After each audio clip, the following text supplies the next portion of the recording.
Aquesta és la història d'una nena molt bonica i de la seva àvia que se l'estimava molt.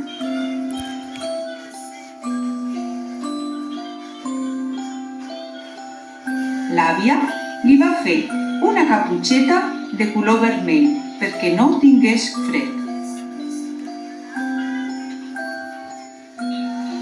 Des d'aquell dia, tothom li va dir la caputxeta vermella.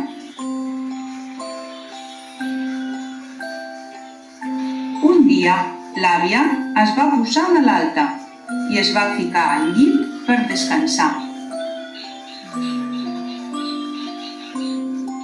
La mare de la caputxeta va preparar un cistell amb un pastís i una ampolla de llet.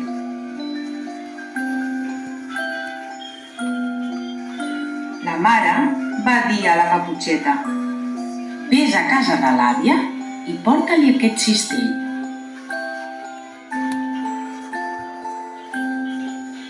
Abans de sortir de casa, la mare li va dir: Caputxeta, al bosc no parlis amb ningú.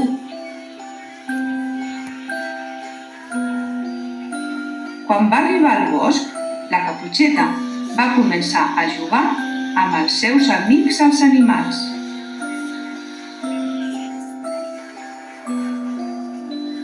Més tard va aparèixer el llop i es va acostar a la caputxeta.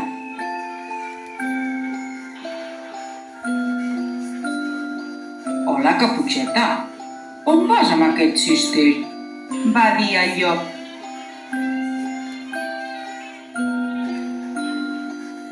Vaig a casa de l'àvia, que està malalta. Va dir la caputxeta.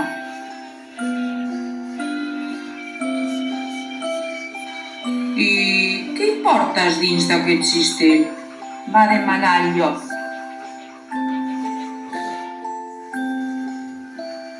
Porto a l'àvia un pastís que ha fet la mare i una ampolla de llet.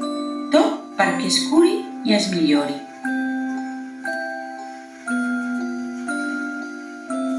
El llop li va preguntar: On viu la teva àvia? Al final del bosc. Va dir la caputxeta.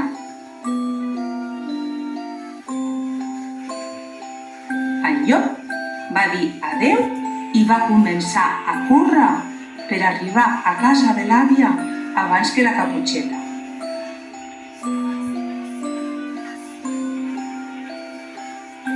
Quan el llop va entrar a casa de l'àvia, va picar a la porta. Toc, toc.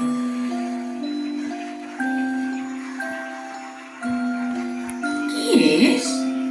Va preguntar l'àvia. Soc la Caputxeta. Va dir el llop canviant la veu.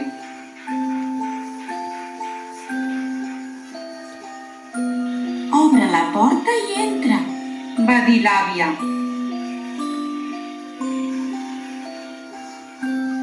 El llop va obrir la porta i l'àvia, al veure'l, es va espantar molt i molt.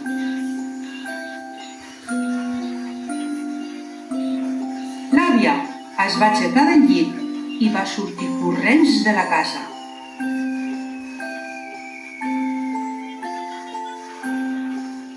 El llop es va posar la roba de l'àvia i es va ficar al llit i va esperar que arribés la caputxeta.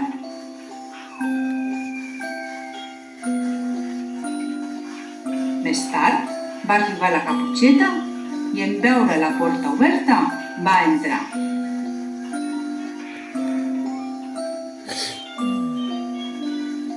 La caputxeta es va acostar al llit i va mirar tota estranyada la seva àvia.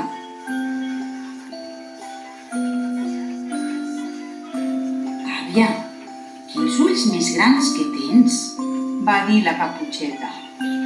són per veure't millor. Va dir el llop.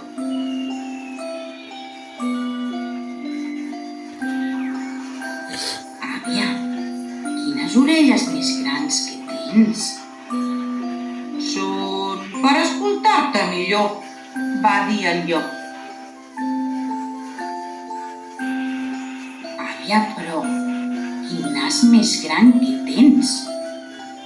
És per olorar-te millor, va dir el llop. Àvia, quines dents més grans que tens. Són per menjar-te millor, va dir el llop. I el llop va saltar del llit. La Caputxeta, espantada, va cridar molt fort per demanar ajuda. Un llenyataire, que estava a prop de la casa, va sentir els crits i va entrar.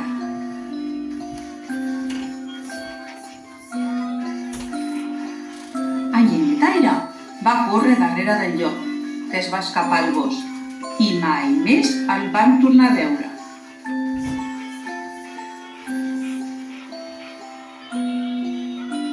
La Caputxeta va aprendre la lliçó. Mai més tornaria a parlar amb desconeguts que es trobés pel seu camí.